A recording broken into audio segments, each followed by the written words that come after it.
Buena tarde. Reanudamos hoy estas conversaciones en el Museo Juan Marc de Palma de Mallorca, que retransmitimos para toda España y que contaron el trimestre pasado con las presencias de Valentí Puig, de Pablo Dors y de Milena Busquets. Nuestro invitado de hoy es Jordi Amat, filólogo, cronista, periodista, historiador. Esto es un escritor de registros muy distintos, interesado especialmente en la historia cultural y en su interrelación con la política, a la vez que analista del presente. Nacido en Barcelona en 1978, formado en la Unidad de Estudios Biográficos de la Universidad de Barcelona, publica en su veintena un ensayo sobre Luis Cernuda y el estudio Las voces del diálogo, sobre los encuentros entre literatos catalanes y del resto de España a lo largo del siglo XX, tema sobre el que va a volver de forma recurrente. Jordi Amat recibe el premio Gaziel 2009 por su biografía del político y economista Ramón Trias Fargas, momento en que se incorpora como analista a La Vanguardia. En años posteriores publica Largo proceso, amargo sueño, cultura y política en la Cataluña contemporánea, y La primavera de Múnich, con el que obtiene el premio Comillas. El mismo año de eclosión y fracaso del proceso independentista catalán, 2017, publica con gran éxito el breve ensayo La conjura de los irresponsables.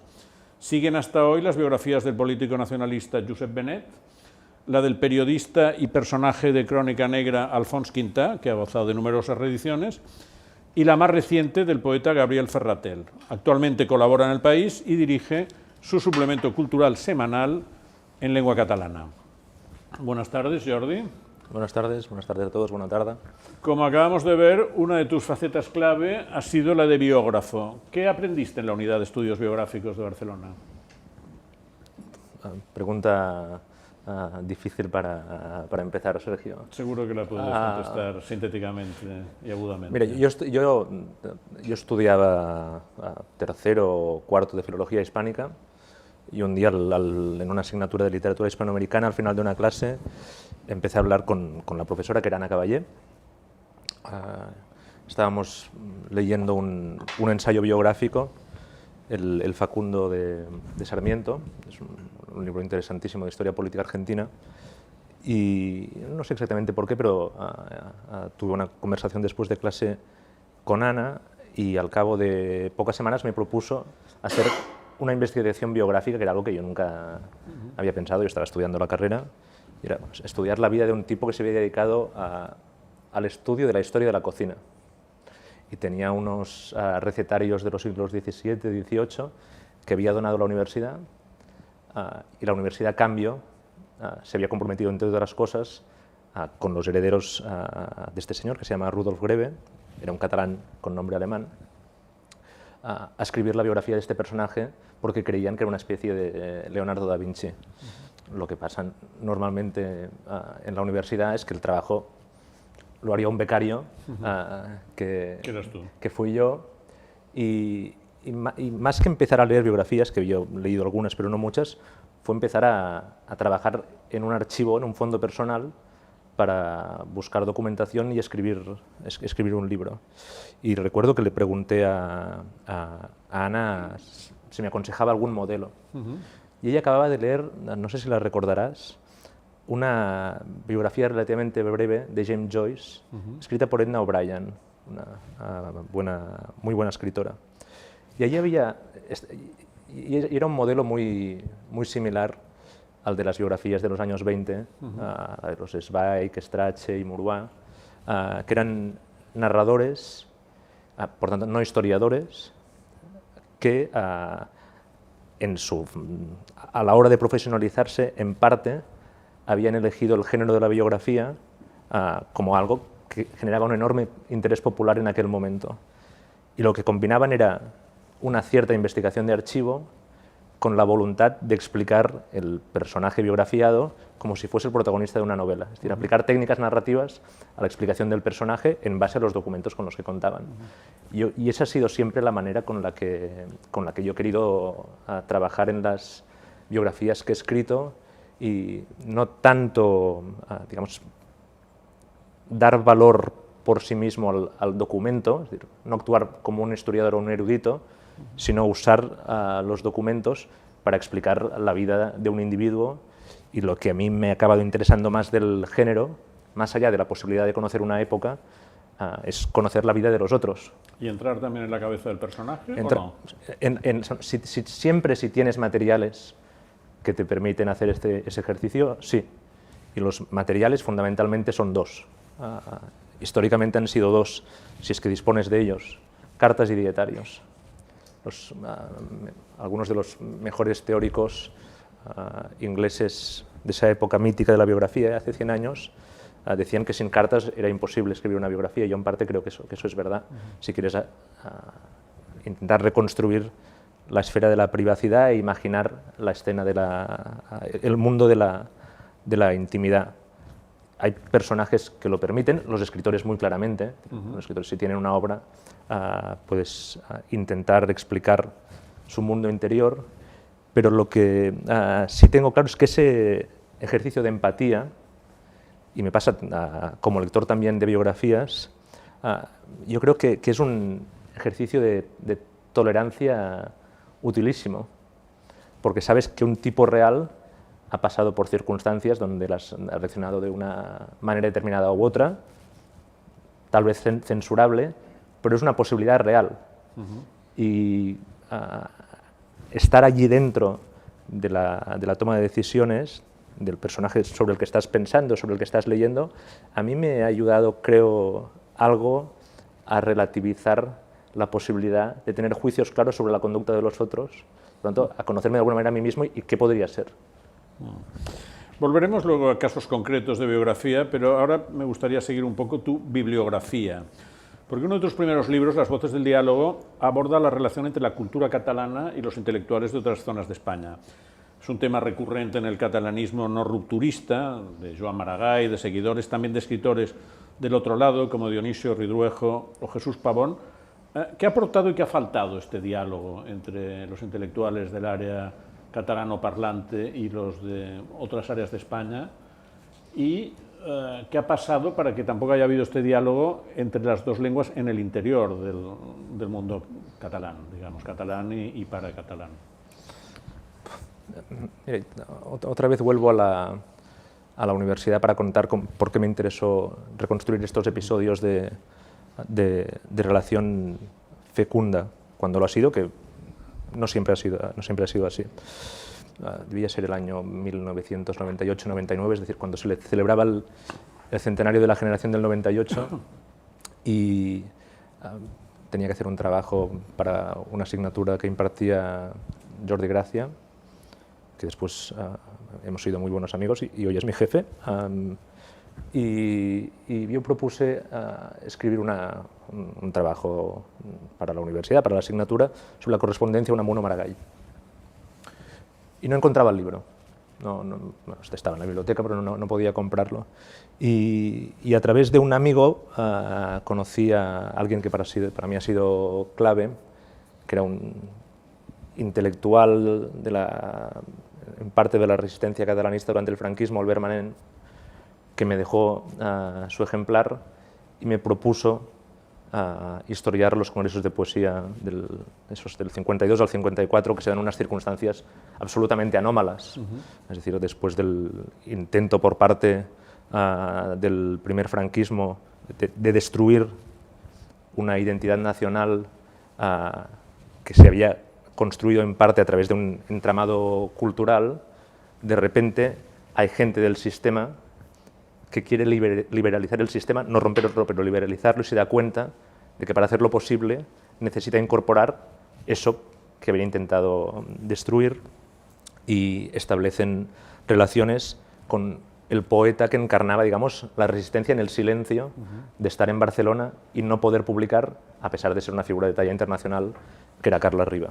Entonces hay una relación curiosísima y muy honesta de alguien que había sido un falangista radical, Dionisio Ridruejo, con un símbolo del republicanismo cultural como Riba, que de una manera informal practican una cierta reconciliación nacional en 1952, creo que es en el Palacio de Quintanar de Segovia, cuando Riba está leyendo unos poemas en catalán, su mujer, que también era poeta, Clementina Arderiu, está en el público, piensa que los van a detener, y ese falangista le da un abrazo a Riba, y entienden que eso puede ser un camino por el que se debe avanzar. Entonces la pregunta sería, ¿hasta qué punto hemos avanzado o no en ese camino? Y yo soy más bien escéptico sobre hasta a la hora de constato, y las responsabilidades están repartidas, pero yo siempre creo que las tiene más quien tiene más poder, que no se ha construido, digamos, una conciencia en el conjunto del país de la riqueza de la pluralidad cultural. Eso no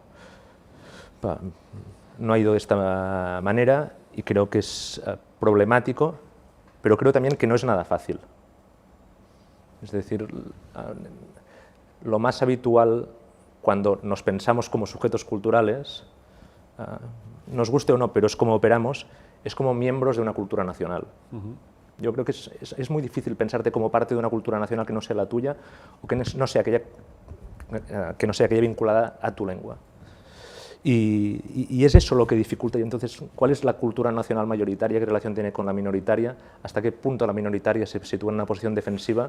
Y, por tanto, ¿qué relación establece también, en el caso catalán, con la presencia de la cultura española en Barcelona? Que es algo de lo que hemos hablado muchas veces. Y eso no es sencillo.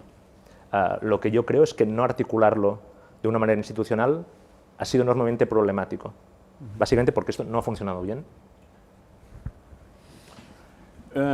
Si discrepa, Sergio, podemos... Vamos a dejar que desarrolles tus ideas y luego discreparemos si hace falta. Tu libro, Largo proceso, amargo sueño, es un repaso muy panorámico a lo acontecido en la cultura, en la política y en la cultura política de la Cataluña contemporánea, desde los inicios del franquismo hasta los Juegos Olímpicos y su herencia que retratas en el capítulo Matar al COVID. Te pediría que resumieras tu tesis. ¿Qué ha pasado en Cataluña entre el final del franquismo y el momento en que se decide matar al COVID, lo cual es matar el espíritu, digamos, yo creo que de consenso o de confluencia democrática, que en este sentido sí que te diría que lo que apuntabas antes, sí que ha habido momentos que se ha construido una cierta idea de pluralidad, se ha construido en Cataluña, es el momento olímpico, y a mi modestísimo modo de ver, en la España autonómica también se ha construido bastante. ¿Pero qué ha pasado en Cataluña? A veure, matar a Covid és de los... fue un artículo en el Culturas de la Vanguardia y es de los artículos que estoy contento de haber escrito. Y si no recuerdo mal, se publicó en 2015, 2014, ahora no recuerdo con precisión, no, o incluso antes, 2013. No, antes. Debe ser 2013, Sergio. Antes, sí. Y era un artículo que constataba que la hegemonía política que se estaba consolidando de una manera natural en aquel momento en Cataluña necesitaba para imponerse un determinado relato sobre el pasado. Todas las culturas tienen relatos dominantes sobre el pasado, todas. Y todos los agentes culturales son conscientes de hasta qué punto con esos discursos están legitimando o no un determinado poder. Y había un discurso digamos, que problematizaba lo que encarnaba la mascota de los Juegos Olímpicos del 92, que yo considero que ese es un momento de plenitud de la España del 78, imperfecta, como es cualquier país imperfecta, pero que aquel perro diseñado por Mariscal, juguetón, conectado con el Gos d'Atura, que viene de una cultura pop, que hay unos dibujos animados en catalán, pero digamos que desde Barcelona se proyecta una determinada imagen al mundo, esencialmente en la sesión de inauguración y de clausura de los Juegos del 92, donde de alguna manera el sueño histórico de la pluralidad hispánica, con sus tensiones, ahí se ha conseguido visualizar. Y eso finalmente, de eso se deriva un relato sobre cómo entiendes que es tu país, y por tanto, si tú quieres que ese país no te funcione, tienes que impugnar ese relato. Y eso es lo que entonces me pareció que estaba ocurriendo, y eso fue en el contexto, digamos, en la musculación intelectual de lo que era el procés, que en la clave de los historiadores tuvo una cita muy simbólica, que era un congreso que se llamó España contra Cataluña. ¿Vale? Y yo lo que quería entender es qué estaba pasando, es decir, cuál era el choque de hegemonías, dónde se posicionaba uno, dónde se posicionaba otro, y a partir de aquí lo que pretendía aquel libro, que es un libro que de alguna manera nace con los reportajes que hicimos entonces en el Culturas, era construir una explicación que yo pensaba que no se había escrito sobre cuál había sido el desarrollo de la vida intelectual y cultural en la Cataluña desde... El libro empieza en 1937-38 hasta el presente, que es donde estábamos. Y se trataba de mostrar un proceso enormemente complejo y donde había espacios de ambigüedad, de resistencia, de claudicación, pero que todos juntos tramaban no la opción ideológica que a mí me interesase, sino que era un mapa para intentar comprender cómo se había desarrollado la cultura en Cataluña y hasta qué punto la cultura del catalanismo se había podido reconstruir o no. Creo que sí, y se había reconstruido desde los espacios de resistencia y desde los espacios de ambigüedad que permitía la dictadura. Y por tanto, el relato unívoco de un algo contra algo a mí me parecía superficial. Y lo que el libro trataba de mostrar es que esa explicación maniquea no respondía a lo que había ocurrido. Otra vez, cuál era mi interpretación de lo que estaba sucediendo, cuál era mi posicionamiento en aquel momento. Pero sí consideré, y el libro, uno cuando escribe un libro siempre piensa que de repente el mundo se para y te hace caso. Y lo que ocurre siempre es que el mundo sigue con absoluta normalidad. Pero el libro, digamos que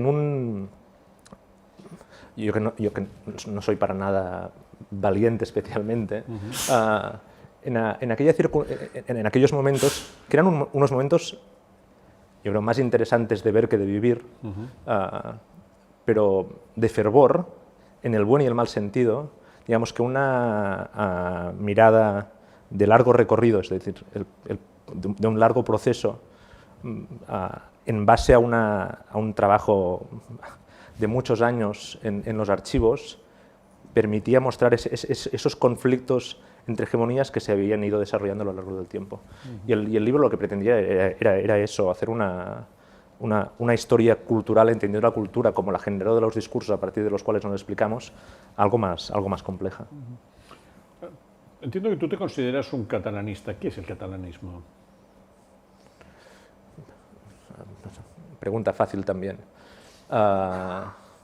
Yo me considero un catalanista y creo que un catalanista de mínimos es aquel para quien su cultura nacional de referencia es la que se escribe en catalán, la que tiene como referencia, como marco de reflexión la catalanidad, y que en lo político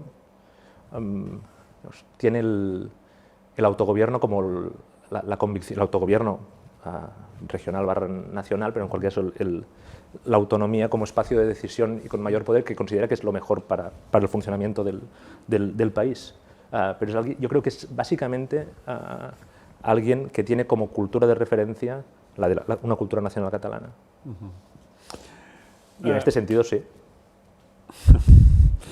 Tú has tocado un tema fascinante, que es la influencia de la Guerra Fría internacional con sus conflictos, tanto en el contexto catalán, la estudias en el llarg procés, largo proceso de Amargo Sueño, y luego de forma más extensa para España, en tu otro libro, La Primavera de Múnich, citas como punto de partida a menudo el libro de Frances Stonor Saunders, La CIA y la Guerra Fría cultural. ¿Qué papel tuvo la CIA y sus adláteres en la cultura del antifranquismo? Mira, dicho así suena como muy marciano, pero la tuvo. Yo escribí este libro de los congresos de poesía, y aquí la CIA todavía no estaba. Como os decía, fue entre el año 52 y el 54, estos 3 encuentros, y había una segunda parte de esas reuniones intelectuales, y otra vez fue Albert Manent quien me sugirió que la estudiase, que eran unos encuentros no ya de poetas, sino de intelectuales que ejercían como tales y que por tanto se reunían privadamente, no diría clandestinamente, pero tampoco públicamente, para pensar una articulación distinta, una articulación territorial distinta para que España tuviese una salida democrática. Y tenía la inmensa suerte que uno de esos encuentros se grabó en magnetófono y pude transcribir las intervenciones de los participantes. Y básicamente eran gente de la oposición y de la oposición de izquierdas a la dictadura. Entonces, ¿cómo era posible que esa gente se reuniese? Bueno, el organismo que montó esos encuentros era el Congreso por la Libertad de la Cultura. La delegación española del Congreso por la Libertad de la Cultura, que yo no tenía ni idea de qué era. Y el señor Manent me dio una carpeta llena de documentos y me dijo, estudia esto.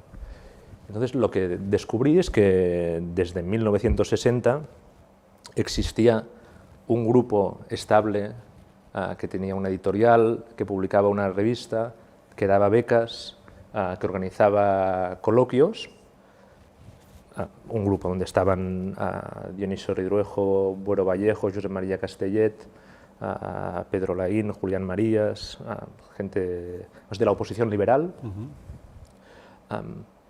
que de repente había venido un poeta de París que trabajaba en esa institución y les dijo, somos una institución que se dedica a promover cultura liberal en todo el mundo.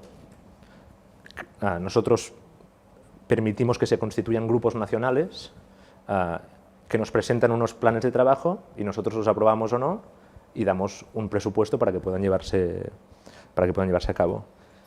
Bueno, y no sé si ellos se preguntaron entonces de dónde salía la pasta, que es una pregunta bastante pertinente cuando tú dices que vas a darle una beca a Juan Marsé para que vaya a escribir a París, ¿este dinero de dónde sale? O si tú recibes, porque lo recibían los libros que tú pedías, escritos en francés o inglés, ensayos, y llegaban a casa de toda esta gente, bueno... Se llama la pregunta del catalán. ¿Esto quién lo paga? Es la pregunta del catalán o la pregunta de un adulto que sabe que las cosas pueden, bueno, porque tienen que pagarse. Y yo creo que ellos sabían perfectamente quién pagaba. Bueno, ellos pensaban que era la Fundación Ford, pero eran demasiado inteligentes para no saber que la Fundación Ford, en esta dimensión, estaba tutelada por la inteligencia norteamericana. Y si no lo sabían, pudieron saberlo en 1967, cuando una revista contestataria de Estados Unidos descubrió que el Congreso por la Libertad de la Cultura era una operación encubierta de la CIA, que poco después del fin de la Segunda Guerra Mundial, ante la posibilidad que el comunismo se convierta en la ideología hegemónica tanto en América Latina como en Europa, ven que el combate debe darse en diversos frentes, creando sindicatos que boicoteen a los sindicatos comunistas, y lo hicieron con la caja B del Plan Marshall, impulsando becas para ir a estudiar a los Estados Unidos o creando cultura liberal y anticomunista. Y esto último, fue el Congreso por la Libertad de la Cultura. Y ellos, en 1956 o 57, se dan cuenta de que la oposición en España, la más activa y la más potente y la que tiene más futuro, es la comunista. Y digamos, el gobierno de Estados Unidos ha llevado ya a unos acuerdos con la dictadura franquista que sostienen la dictadura franquista, son los acuerdos de las bases militares, que firman el 53, si no recuerdo mal, 50. Pero al mismo tiempo hay esta herramienta que no tiene una conexión directa con el gobierno de Estados Unidos, pero sí que es la CIA, que reciben una serie de informes señalando con gran precisión cuál es la infiltración comunista a nivel intelectual. Y a partir de un momento determinado dicen, vamos a intervenir para evitar que cuando llegue el momento de una transición o un cambio de régimen, eso se decante hacia el comunismo. Y eso es lo que hicieron. Si tuvieron éxito o no es muy difícil. Bueno, esto es lo que te iba a preguntar. Es muy difícil. O sea, ¿de qué sirvió la intervención de la CIA y del Congreso para la Libertad de la Cultura en España, en los medios antifranquistas, que tiene una de sus plasmaciones también en el contubernio de Múnich? Sí, los que nos dedicamos a estudiar la cultura no tenemos una herramienta para cifrar hasta qué punto un libro influye o no en el cambio de mentalidades. Pero tenemos la intuición. Pero tenemos la intuición. Y entonces, uno de los papeles que estaban en ese archivo de Albert Manent, que eran documentos de su padre, que fue uno de los miembros del comité, era una carta con este poeta francés que os decía antes, que es el que montó la organización española, Pierre-Emmanuel, donde le decía a María Manent: me han invitado a Múnich, ¿qué tengo que hacer? Y Pierre-Emmanuel contestaba: usted tiene que ir al Instituto Francés y allí le darán el billete para que pueda trasladarse a Múnich.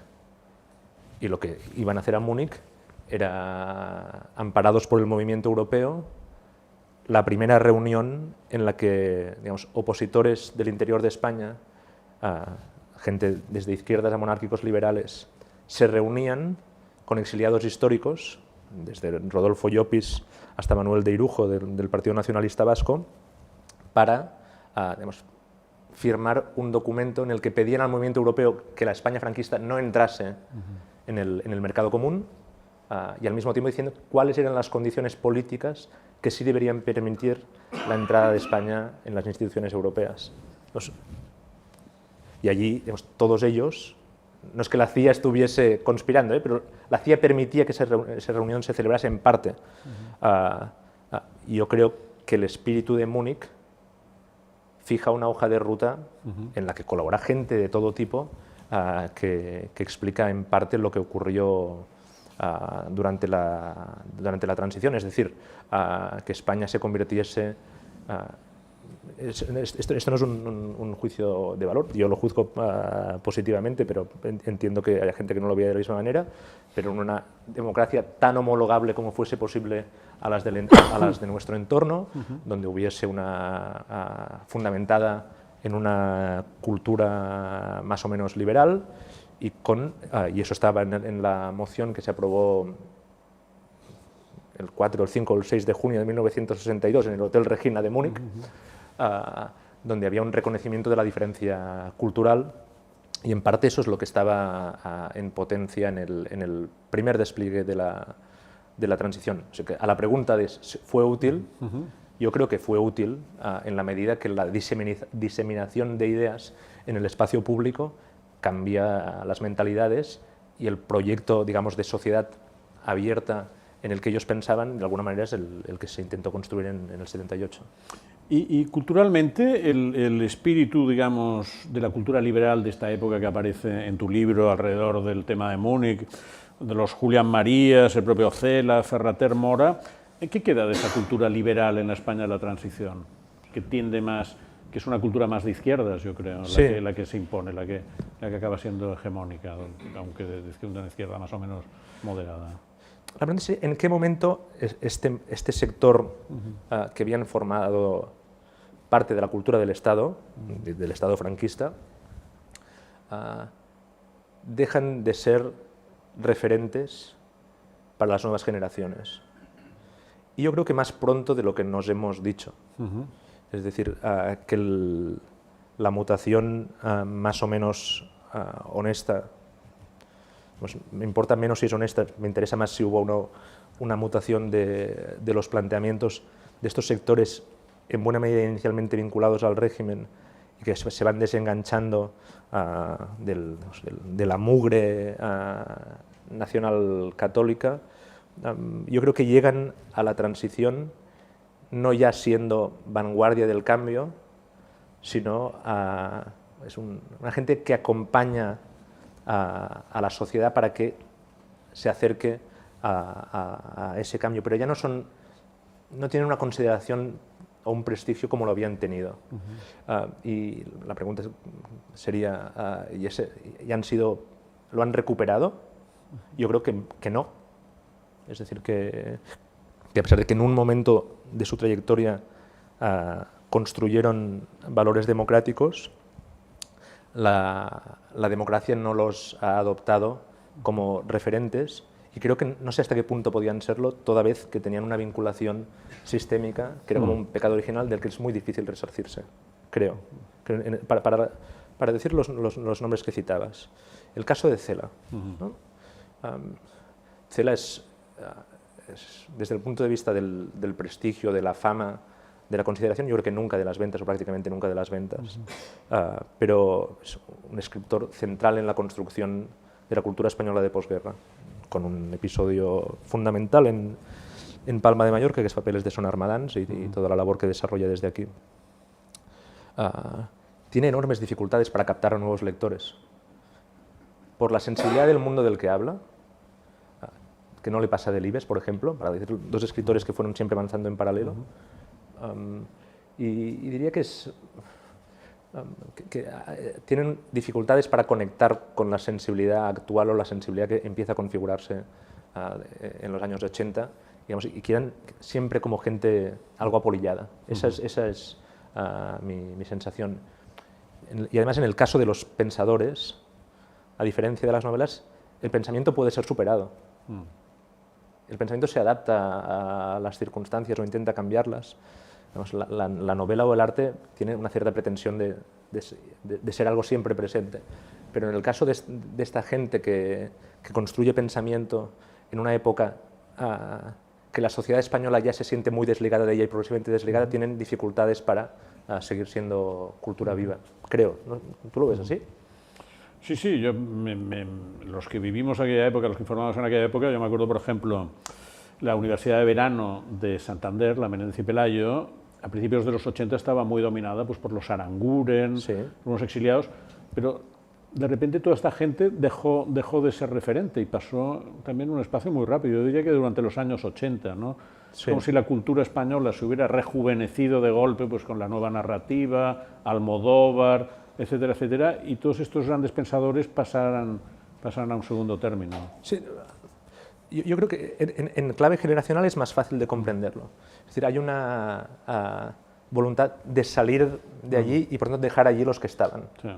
Y es un momento de incorporación rápida al mainstream cultural de los jóvenes. Es algo que ahora no pasa con la misma intensidad, ni mucho menos. Es decir, si consideramos, que es un tema de discusión interesante, hasta qué punto la gente, el mainstream de la cultura democrática española ha sido el mismo durante 30 años, al margen de su valor, pero que son las mismas caras, es decir, que ha habido sí o no un tapón, sí. Yo creo que tiene que ver con la rapidez con la que escritores, artistas, músicos jóvenes se incorporaron. Entre una generación nueva que ha seguido. Sí, y que no tienen nada que ver con el pasado. Vamos a seguir con tu bibliografía a un título muy emblemático. En el 2017, año de la eclosión del proceso independentista, el año más tenso, más complicado, publicas el mes de diciembre, al acabar el año, un balance breve, entiendo que escrito con rapidez, que se llama La conjura de los irresponsables. Allí hablas de una mutación del catalanismo y una de tus conclusiones es que entre la gente que seguía al proceso independentista, más allá de la movilización no había nada sólido. Había relato, había energía, había ilusión, había un nuevo demos, pero no había política porque se había negado la realidad. Yo te pediría que sustancies la tesis que anima el libro y explicaras también las razones que te llevaron a escribirlo. Es un libro que tuvo muchos éxitos, tanto en catalán como en castellano, tuvo varias ediciones, fue muy comentado y estaba muy pegado a los hechos porque, sí, claro, todo esto había pasado en septiembre, octubre, noviembre. No son meses que me fascine recordar. Recuerdo, no sé si exactamente, recuerdo que era el día de las fiestas de la Mercè en Barcelona, 23-24 de septiembre, que yo iba con mi familia, íbamos a un concierto de un grupo que nos fascina, que es Manel. Íbamos andando, era un concierto en la playa, en las fiestas de la Mercè, y por tanto estábamos, ya habían pasado 20 días del 6 y 7 de septiembre y faltaban muy pocos para el 1 de octubre. Y recuerdo una llamada del subdirector de La Vanguardia, de Miquel Molina, comentando el artículo que publicaba el día después, que era un artículo donde yo decía que, bueno, ¿por qué los políticos todos nos han llevado a una situación en que cualquier camino que emprendamos va a ser malo? Y yo tenía... yo tengo la suerte o la desgracia, o la suerte y la desgracia, de que de los libros del Prusés, que aproximadamente se han publicado unos 800, según y eso es en serio, digamos que una de las virtudes del Prusés es haber trabajado activamente en la desforestación.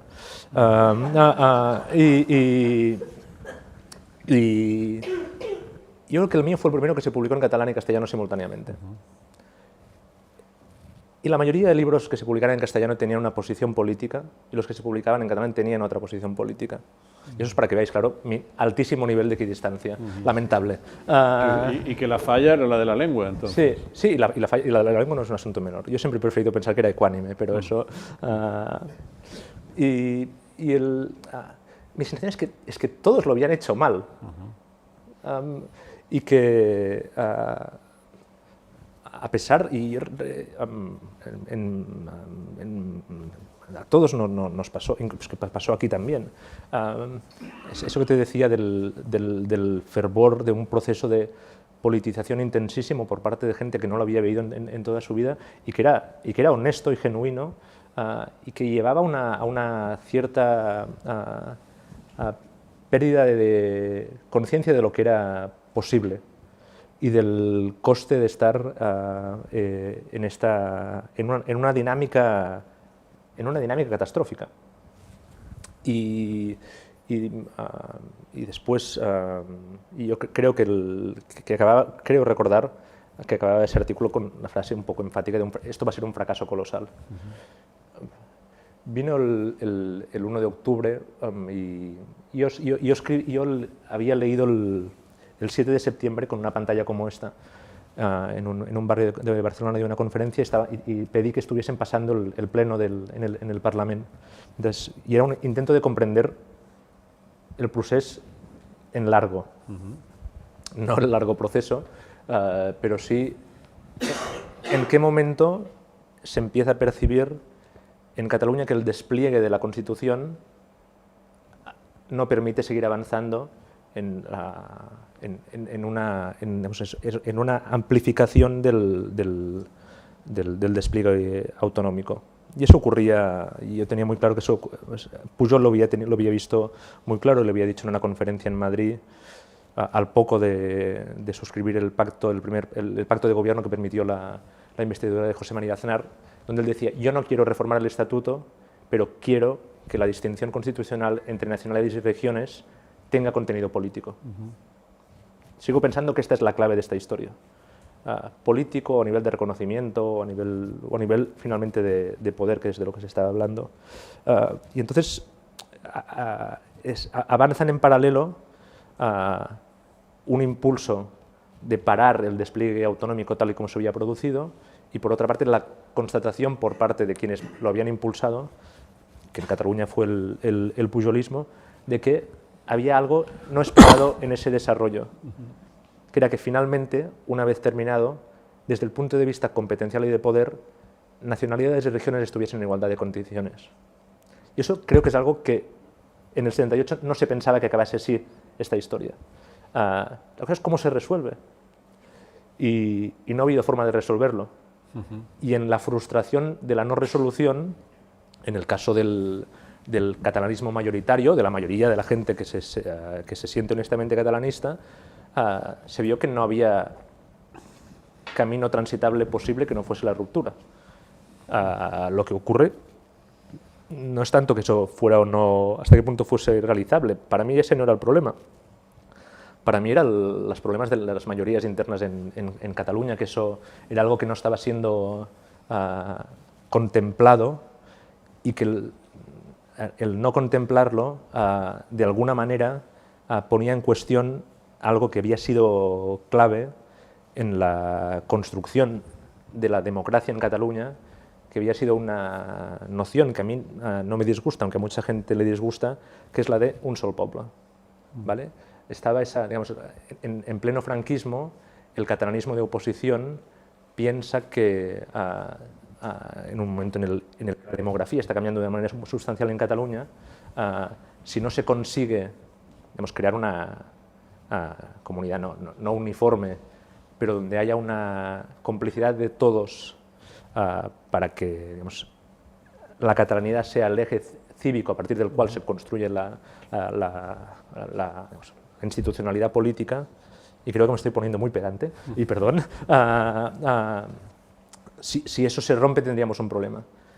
Y yo lo que estaba constatando es que eso se estaba arriesgando, y ese era un capital enorme que parecía que los políticos, fuesen los que fuesen, no se daban cuenta de lo que estaba en juego y que por eso eran unos irresponsables. Y bueno, y ese era el diagnóstico de alguien que, y eso lo cuento en el libro, que yo no tenía nada claro si iría a votar el 1 de octubre. Digamos que mi idea era no ir a votar, porque entendía que eso no conducía a ninguna parte, pero la emoción de ese día me llevó a votar, y fue un amigo catalán que vive en Mallorca que me dijo: tío, no puedes quedarte en casa. Y mi mujer se quedó en casa y yo no. Claro, desde una perspectiva diferente pienso que el tema es que ese eje de la catalanidad nunca había sido ni tan hegemónico ni tan masivo, porque realmente desde el catalanismo se confundía catalanismo con Cataluña, y en Cataluña había mucha gente fuera del catalanismo. Y eso creo que es lo que es el problema que saltó en ese momento. Pero bueno, tú has tenido relación personal regular con el expresidente de la Generalitat, Jordi Pujol. Deberíamos decir qué significa regular. Bueno, en términos de frecuencia. Lo has ido viendo más o menos. ¿Qué balance haces de su figura y cuál crees que hará la historia? Sergio, pero estas preguntas son muy complicadas. Bueno, pero tú eres un experto en resumir y en sintetizar. Yo creo que esto es peccata minuta para ti. Yo creo que Jordi Pujol es la figura más interesante del catalanismo de la segunda mitad del siglo XX. ¿Y de la primera mitad quién es? Y creo que es Francesc Cambó, el de la primera mitad del siglo XX. A mí me fascina porque es un personaje complejo. Creo que los santos no son de este mundo, y los demonios mejor que no lo fuesen. Pero Pujol es una figura compleja, donde se mezcla una predicación nacionalista desde los 16 años infatigable, aliada con una conciencia de que no se puede hacer política sin dinero o sin tener estructuras financieras que permitan hacer política, y esa clarividencia la tienen muy pocos políticos catalanes, y él la tiene muy pronto y actúa en consecuencia, y cuando es alguien con una voluntad de liderazgo enorme, animal como son todos los líderes políticos, pragmáticos, y digamos que la figura me parece muy interesante. Ahora se acaban de reeditar los escritos que escribe cuando está encarcelado entre el 60 y el 62, después de haber sido torturado, y es un libro de alguien que está pensando muy en serio cuáles son las consecuencias de un activismo que es político y es moral al mismo tiempo, pero al mismo tiempo él sabe que no hay política sin poder, y que el ejercicio del poder, para que sea auténtico, es moralmente corruptor. Y es consciente de ello. Ya en este libro dices, sí. No sé si en este libro, pero que él que sabe que alguien que quiere, que no hay política sin poder. Que pasa la factura. Y entonces el problema de Pujol es que todos los políticos inteligentes creen que lo saben, creo que lo saben, y los sistemas mejores de funcionamiento político son los que limitan los mandatos de los presidentes, porque si llevas tantos años con el anillo del Señor de los Anillos, eso, como le pasa al Gollum, tiene consecuencias difíciles, porque el poder sin el cual no hay cambio en positivo también tiene su parte oscura, y el dramatismo shakespeariano del personaje es que, a pesar de haber tenido una voluntad misional tan fuerte, es consciente de que está conviviendo con el lado oscuro y en parte lo acaba oscureciendo.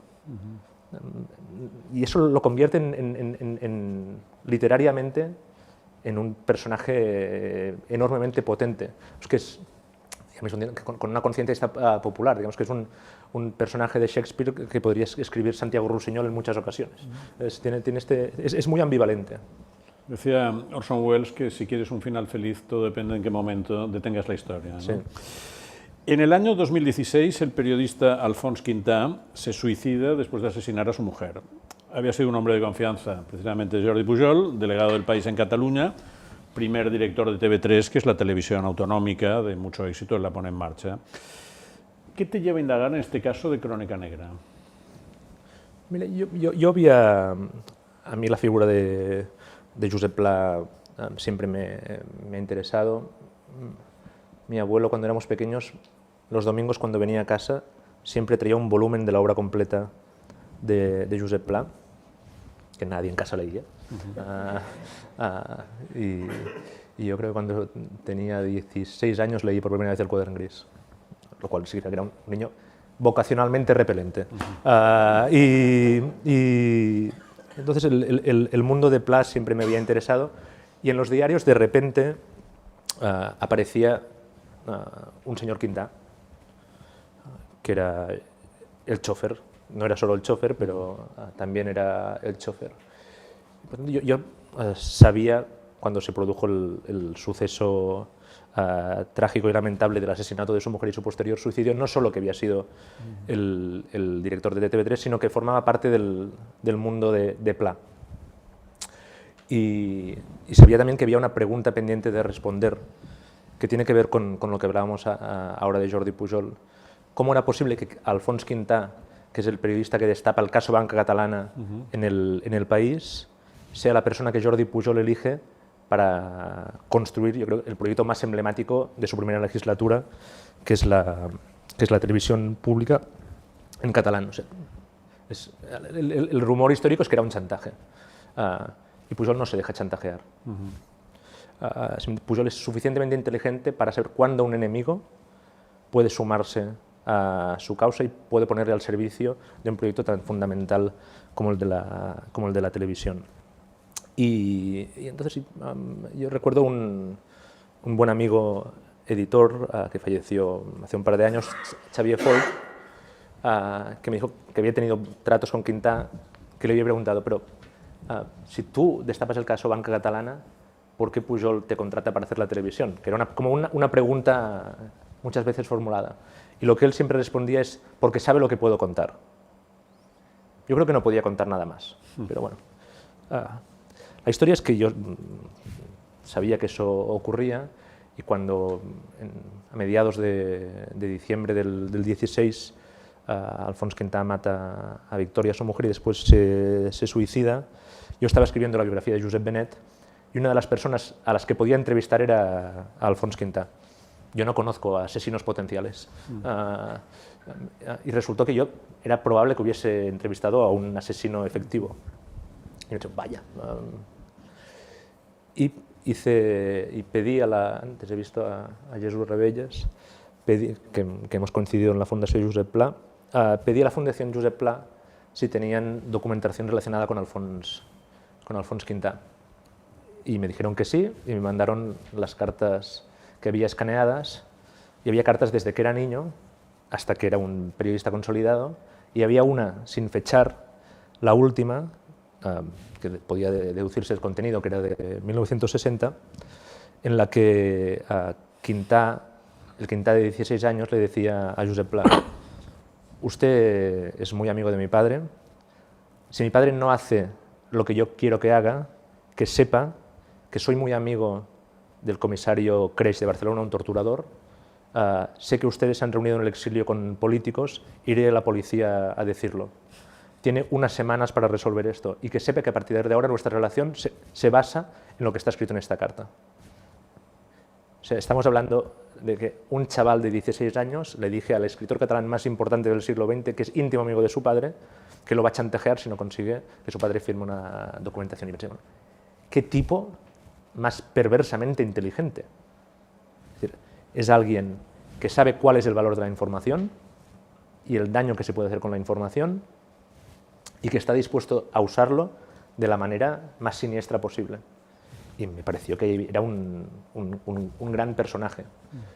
Y entonces escribí a mediados de enero un artículo que se publicó en La Vanguardia titulado El hijo del chofer, contando algunas de las cosas que había descubierto a lo largo de ese mes, y me pasó una cosa que nunca ocurre, que es que la gente me llamó y me dijo, yo nunca había querido hablar de Quintá porque me daba miedo, pero quiero contarte esto, esto, esto y esto. Entonces empecé a acumular una cantidad de información enorme y de repente lo inesperado es que aquel asesino permitía contar, precisamente porque era un loco peligroso y un buen periodista, permitía contar a través de él, digamos, la parte que no acostumbramos a ver, digamos, del despliegue del 78 en España, específicamente en Cataluña. Eso lo fui descubriendo a medida que iba investigando, ¿eh? De entrada no... Bueno, este libro ha sido un bestseller, ha tenido varias ediciones en catalán y en castellano, pero no es una biografía en sentido estricto, sino es más bien, por tu parte, un ejercicio de no ficción en la línea de todo un grupo de nuevos autores de la década pasada, sobre los que has escrito, como Manuel Carrer, Iván Jablonka, el propio Javier Cercas. ¿Qué implica esta escuela y qué es la diferencia de la no ficción americana canónica de Truman Capote o Norman Mailer? No sé si vosotros habéis leído El adversario, el libro de Carrer, que es un libro breve, yo creo que perfecto, o Letitia y el fin de los hombres de Iván Jablonka, que es uno de los libros que he leído que me ha impactado en la vida. Es la historia, la reconstrucción del asesinato de una adolescente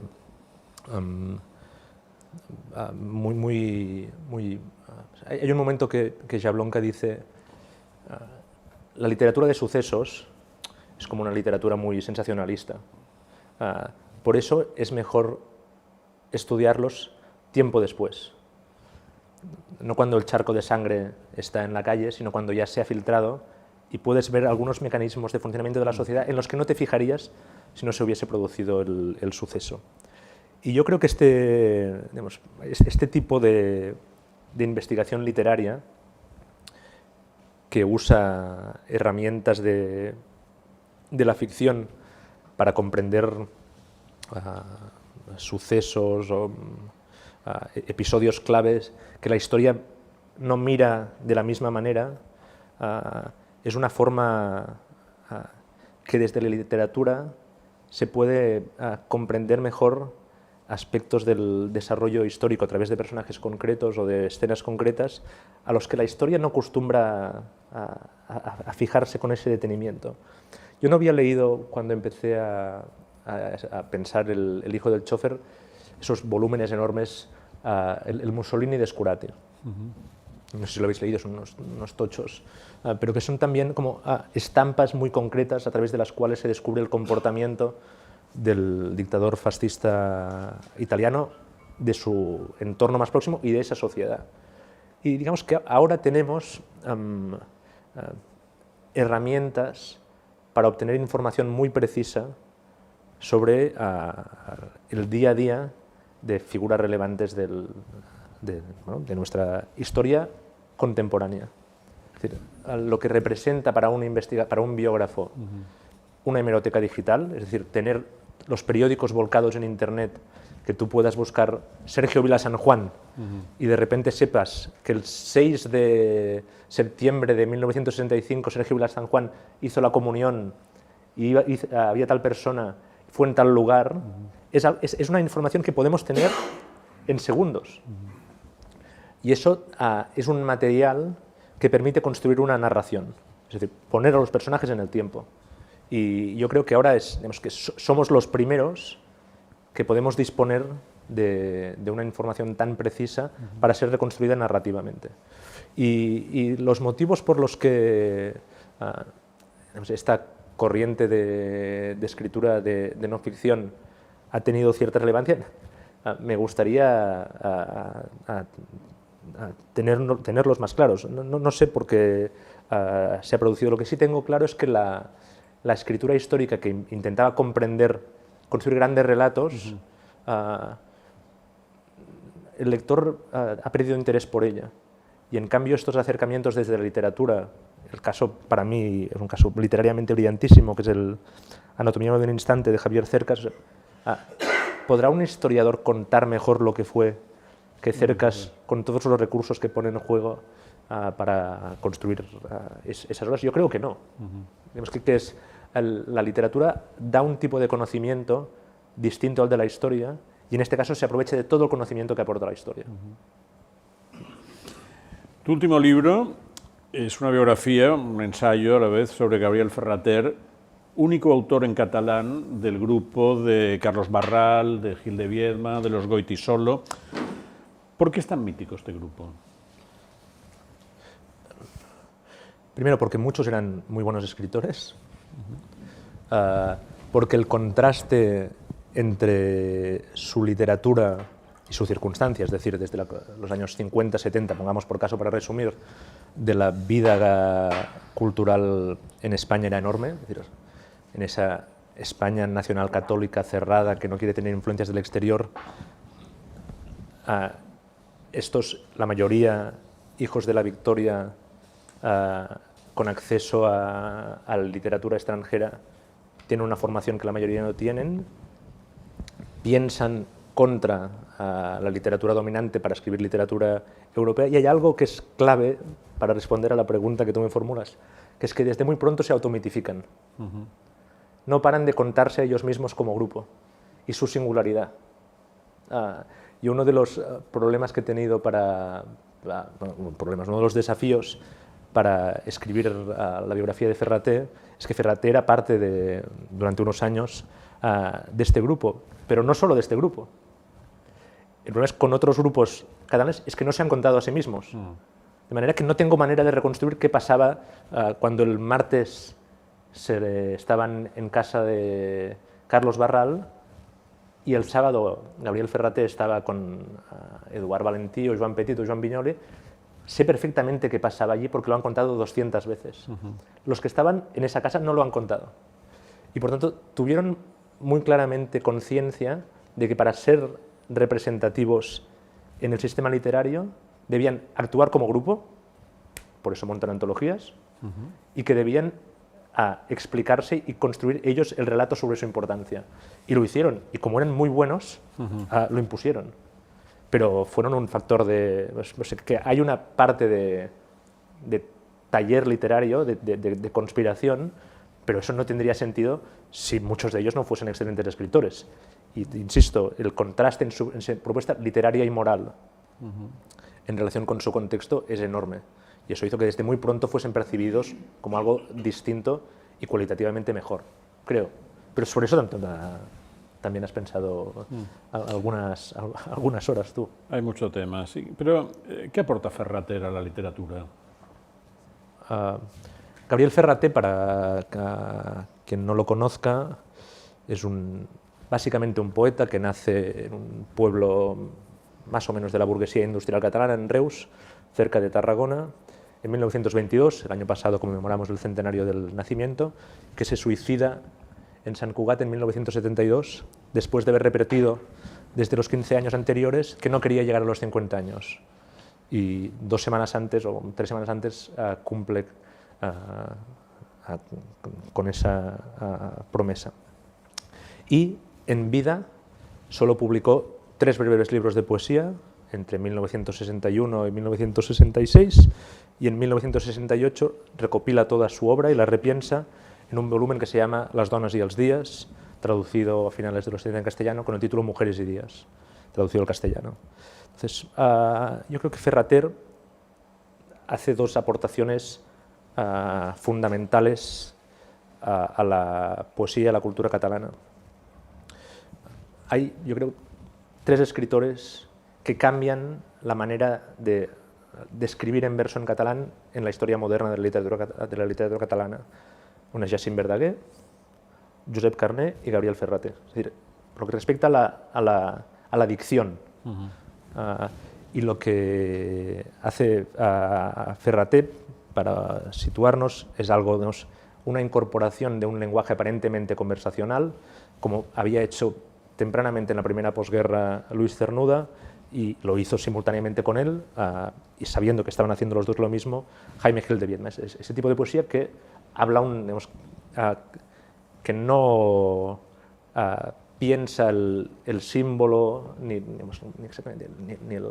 la belleza, sino que piensa estrictamente la realidad con las palabras de la realidad. ¿Cuál te gusta más, Gabriel Ferrater o Jaime Gil de Viedma? Tengo la sensación que Jaime Gil de Viedma es más fácil, porque siempre el poema lleva la moraleja sobre lo que quiere contar. Y Ferraté es bastante crítico. En muchos poemas yo no sé qué quiere decir. Y entonces, por una parte está ese cambio en la dicción que tiene que ver con una poesía que se escribe en catalán para expresar, y eso es la operación de cambio poético, la manera de pensar el individuo que hacían los poetas ingleses de la tradición anglosajona. Oden, le gustaba mucho Robert Graves, este tipo de poetas. Esa es una aportación clave, es decir, después de Ferraté ya no puede escribirse de la misma manera. No es necesario escribir como él, pero todo el mundo pasa por él. Y la segunda gran aportación es que piensa con una radicalidad enorme cuál es la vivencia de un hombre concreto de la modernidad, al margen de toda complacencia, de todo sentimentalismo. Es un huracán de modernidad ética para una cultura que vivía mayoritariamente enclaustrada, y digamos, es revolucionario en este sentido, es una revolución moral. No es un vanguardista en el sentido formal, pero sí que es un revolucionario en el sentido ético. No es un moralista, es un poeta moral que se piensa a sí mismo, a su tiempo, y fundamentalmente la relación con las mujeres y el deseo como factores claves para comprender a las personas. Y eso hace que sea también por el modelo de lengua, un poeta enormemente, uno de los, o sea, la poesía tiene los lectores que tiene, pero es un poeta muy leído. Y a mí me pasó, siempre lo cuento porque fue muy emocionante. En el Sant Jordi del año pasado, en el Paseo de Gracia, estaba firmando libros y vino una pareja de 65, 70 años y se plantaron delante mío y ella mira al marido y dice, ¿se lo cuentas? Y yo... y entonces lo que me contó es, no, queríamos decirte que la primera vez que hicimos el amor cuando éramos jóvenes fue después de leer un poema de Gabriel Ferraté, Cámara de la Tardor. Desde aquel momento tengo el libro en mi mesilla de noche. No quiero preguntas sobre si funciona o no. Eso, lo conté en un artículo y varias gente me contó una experiencia similar. Es decir, que Ferraté formaba parte de su vida íntima de una manera de verdad. O sea, no era yo soy más sabio después de leer a Ferraté, sino mi vida es más rica después de leer a Ferraté. Y eso pasa con poquísimos escritores. Contados, sí. Y esa es algo... recuerdo un comentario al artículo que decía algún día deberíamos explicar cuál ha sido la vivencia generacional de la lectura de Cámara de la Tardor, que es un poema precioso de una pareja que él reproduce una escena después de haber hecho el amor en una habitación cuando tiene 37 años, porque lo dice, son las... ¿no? Y eso es Ferraté, y por eso es un poeta enormemente vivo, porque la gente encuentra vida aún hoy en sus poemas. Eso es literatura. Voy a hacer una última pregunta y después les pasaré la palabra por 10 o 15 minutos. Y mi última pregunta es una pregunta trampa. Me gustaría que hicieras un diagnóstico de la cultura española actual.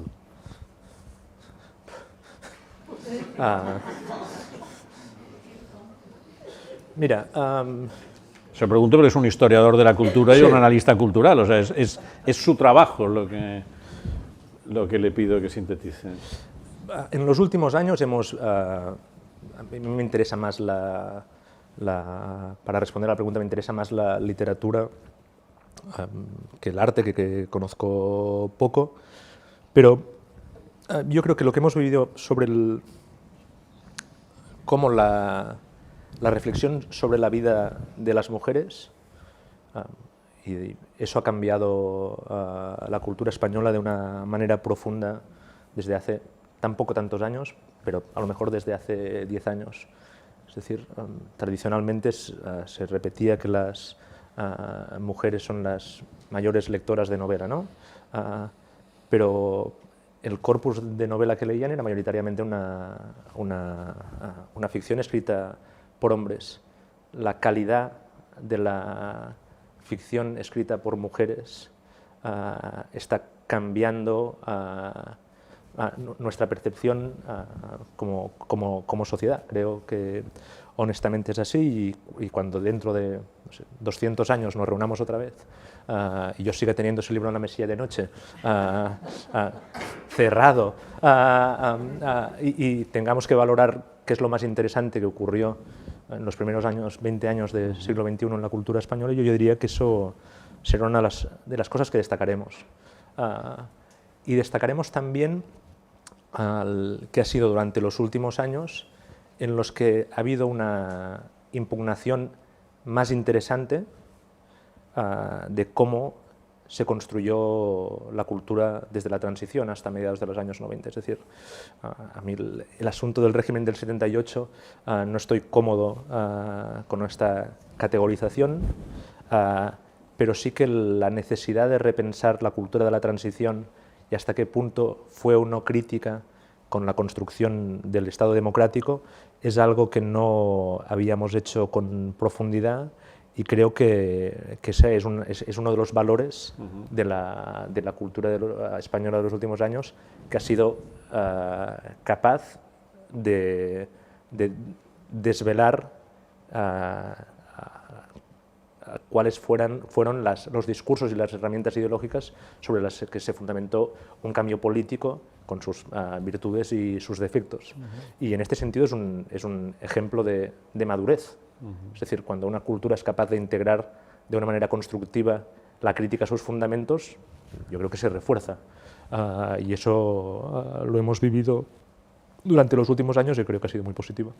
Muy bien, yo creo que son dos tendencias sin duda fuertes. Yo creo que el primer artículo, Sergio, que publiqué en el Culturas, ¿qué año murió Baltasar Porcel? En el 2007. ¿2007? Sí. Yo escribí montamos rápido un Cultura sobre Porcel, y yo escribí sobre las entrevistas que él había hecho, y yo dije entonces que a mí me parecía que él me parecía un toro en una playa del Mediterráneo. Y sigo pensando que no sé hasta qué punto, y después del libro que publicaste tú, cuando me preguntabas antes sobre la pervivencia de la cultura liberal o no, yo creo que también tenemos ciertas dificultades para reintegrar a Porcel como un escritor que interpele a nuevos lectores. Y no sé si responde a una sensibilidad en contraste con esta sensibilidad de la que hablábamos ahora. Y no sé si vosotros tenéis esta percepción por lo que os toca, pero la ambición con la que él ejerció tanto la carrera de novelista como la de intelectual, creo que podemos decirlo así, ¿no? Es una voluntad de intervención pública como la de prescriptor, es muy potente, y no sé hasta qué punto sustituida.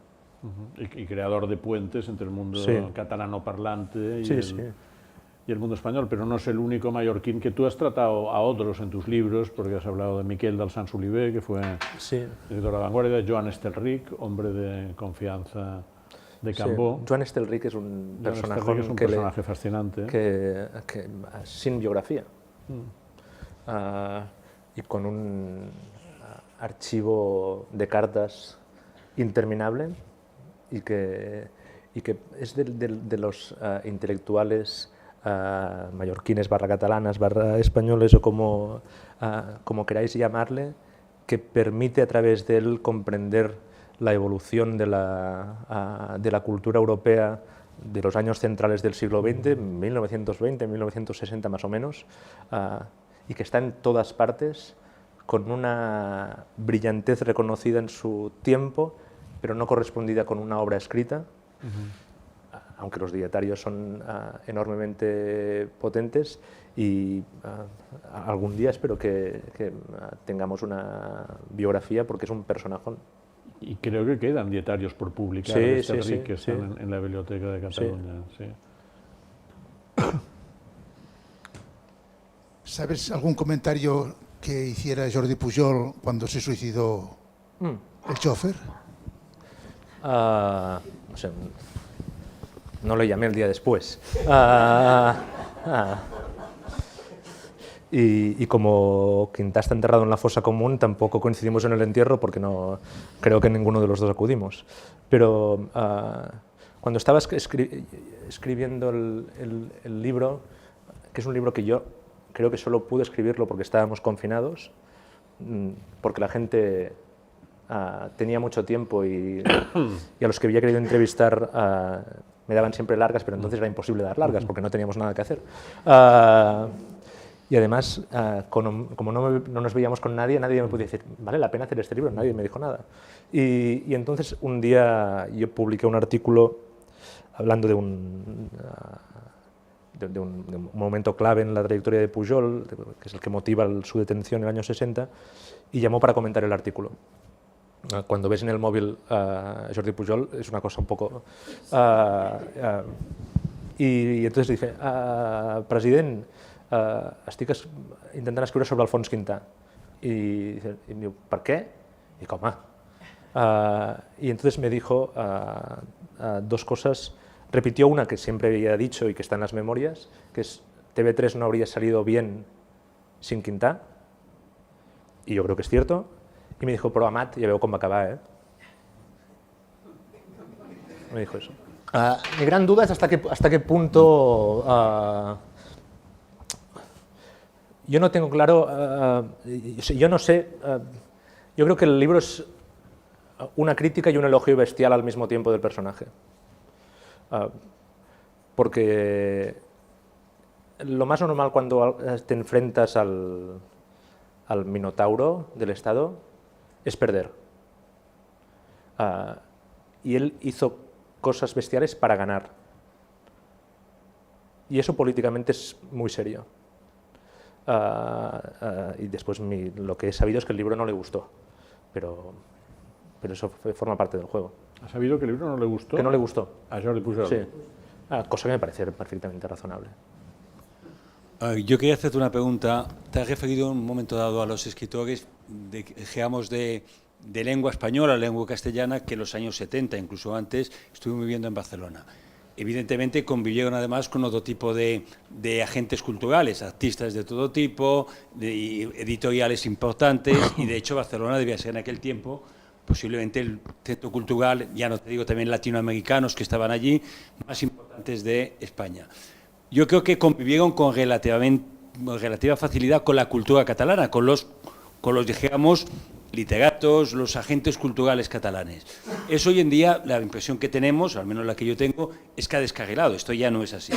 Entre otras cosas porque me da la impresión que en Barcelona hay poca cultura española entendida como, si nos situáramos en la que podríamos decir de Barral, de Gil de Viema o de los Goytisolo.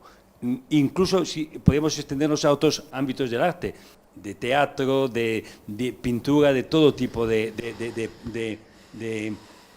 prácticas, digamos, de este tipo. Entonces yo te preguntaría, si es así, ¿cuándo descarriló y cuál es actualmente esta situación y el sentimiento o no de pérdida de un mayor ámbito, de una mayor cultura, de una mayor riqueza cultural?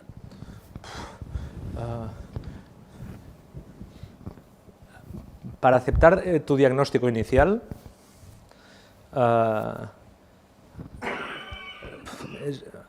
deberíamos hacer muchas previas.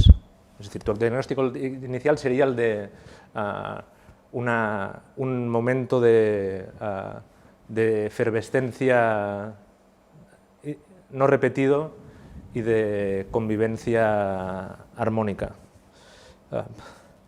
Yo creo que eso se produce porque se vivía en una anomalía y que, digamos que la cultura oficial, el espacio de la cultura oficial en Madrid estaba enormemente viciado. Enormemente viciado. Y por tanto era difícil que actuase como capital de cultura de vanguardia, que es lo que ocurre en parte de esa Barcelona. En parte de esa Barcelona.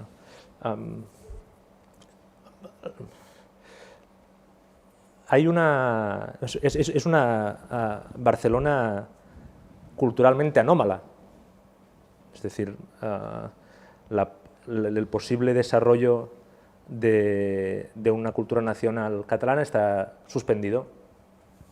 Es decir, no hay un periódico en catalán, no hay una radio en catalán, no hay televisión en catalán. Puede haber emisiones en catalán puntuales, puede haber programas de radio puntuales en catalán, pero se da una circunstancia que es que la dictadura impide el desarrollo de una cultura nacional de masas en catalán. Y esa es la circunstancia donde se produce ese episodio de efervescencia, que efectivamente se produce. Pero no creo que pueda explicarse al margen de lo que ocurre en Madrid, ni al margen de la anomalía que se vive en la cultura catalana. Esa anomalía madrileña yo creo que le da una cuota de libertad a Barcelona excepcional en el contexto español. También está el éxito de la operación fascinante de Carlos Barral de convertir la editorial familiar en una editorial de vanguardia literaria equiparable a las editoriales de vanguardias de la Europa de su tiempo, que es algo muy fácil de decir, pero que fue un milagro que se produjese. Un milagro ruinoso. Bueno, ruinoso depende. No, a mí me gustaría puntualizarte, si me permites, que Barcelona sigue siendo una gran capital literaria en las dos lenguas, en lengua catalana, porque ha habido una recuperación tanto creativa como editorial, pero fíjate que en lengua castellana Barcelona tiene algunos de los escritores más importantes de la literatura en castellano. Tiene a Mendoza, tiene a Vilamatas, tiene a Cercas, tiene a Ruiz Zafón, y el poder del mundo del libro en castellano sigue estando en Barcelona. O sea que yo creo que hay una convivencia, a veces más tensional. En la época del Procés probablemente ha sido más tensional, pero muy a menudo bastante sana, o sea, y bastante fluida, yo creo. Sí, digamos que a mí hay... Con fases, pero... Hay un libro donde eso el libro donde eso se visualiza de una manera más clara desde mi punto de vista, es una antología de poesía famosa, que es 9 novísimos poetas españoles, donde están varios poetas catalanes, pero otros que no lo son. Pongamos por caso Guillermo Carnero. Guillermo Carnero, si no recuerdo mal, Sergio, corrígeme, viene, no recuerdo si es, no sé si es valenciano, bueno, no lo sé. Pero viene a Barcelona a estudiar la carrera y se socializa con otros escritores. Y eso le vincula a un proyecto estético determinado, que en el prólogo José María Castellet vincula necesariamente a una Barcelona amilanesada y bilingüe. Lo dice, estas son las palabras que utiliza en el prólogo. Yo lo que sí creo que ha cambiado, digamos, y el último escritor del resto de España que se instala en Barcelona y es un escritor relevante en la literatura española es Ignacio Martínez de Pisón, que llega a Barcelona a principios de los 80, si no recuerdo mal, más o menos, pero es un escritor espléndido. Es que ahora ese viaje ya no se reproduciría. Es decir, la gente de talento que quiere dedicarse a la cultura en España identifica claramente como su capital a Madrid. Y el motivo por el que eso ha ocurrido es se cruzan cantidad de asuntos aquí, cantidad de asuntos. Otra cosa es que la capitalidad editorial sea la que es, otra cosa es que Barcelona no sea una capital provincial de la cultura española, sino que sea una cosa distinta, porque es una cosa distinta. Pero lo que no ocurría entonces, porque no podía ser, es que ejerciese la capitalidad de la cultura catalana, porque esa cultura no podía tener una organización institucional. Y creo que es en estos términos que debemos explicárnoslo. En términos de sistema cultural y de cómo hay interferencias políticas y lingüísticas que crean determinadas circunstancias y que son complejas y contradictorias. Lo que sí es cierto es que ese momento es un momento excepcional, creo que único. ¿Único en que...? Es decir, que ni se había producido antes ni se ha producido después. No, pues es un momento excepcional porque además entran los del boom. O Sí. sea, es un momento en que Barcelona además acoge a Vargas Llosa, García Márquez, a Donoso, que están haciendo la mayor revolución de la literatura en lengua española de la historia, porque es una revolución en muchos países de mucha calidad y con muchas cabezas, y eso no había pasado nunca. Y eso pasa en la Barcelona bilingüe, Sí. de Barral, etcétera, con lo cual es un fenómeno De manera muy que, especial y muy... digamos, lo interesante de ese momento, tal como tú lo planteas, es que si Vargas Llosa no hubiese estado en Barcelona, a mí me parece improbable que hubiese leído el Tirant lo Blanc. Y por tanto, cuando Vargas Llosa, que es un lector excelente, escribe sobre el Tirant lo Blanc, bueno, tenemos una lectura muy potente. De la misma manera que es improbable que si no hubiese estado en Barcelona, Gabriel García Márquez hubiese leído La plaça del Diamant de Mercè Rodoreda. Y digamos, así en abstracto, a mí me parece perfecto y ojalá se multipliquen esas interrelaciones fecundas de enriquecimiento mutuo. Lo que pasa es que se dan circunstancias que lo favorecen o no. Y creo que se producen, por una parte, porque esa editorial y el ecosistema editorial permite que Barcelona sea una de las capitales del boom, a lo mejor la capital más relevante del boom, pero creo que es muy excepcional de un momento, de una editorial, de unos escritores determinados, y eso. No sé si pues, no es una respuesta clara, porque creo que es una cuestión demasiado importante como para ser simplificada. Bien, vamos a dejar aquí la conversación con nuestro agradecimiento a Jordi Amat y les convocamos para la próxima charla, que será con Agustín Fernández Mayo en este mismo espacio dentro de 3 semanas. Gracias, Sergio. Gracias Jordi. a vosotros. Moltes gràcies.